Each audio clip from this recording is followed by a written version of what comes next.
Matur nuwun wis gelem nerimo kabeh kurangku sing dadi cerita. Saiki lungguh sing anteng ning sandingku, rungokno isi ati lan janji suciku. Genggam tanganku resakno detak jantung iki, jenengmu siji sing tak simpen tekan mati.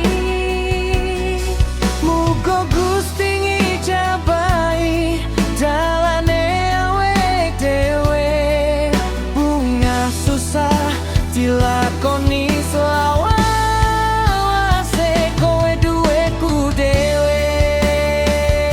Dino iki dadi bukti tresnaku ora bakal luntur. Saben jong aku nggo kowe muga tak samakmur. Selamat ulang tahun, pepujan ing ati, cukup siji kowe sing tak tresnani. Mung siji panyuwunku,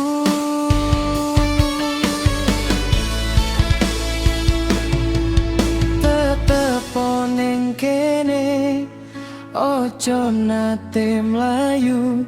Senadyan kadoku rasa piro regane,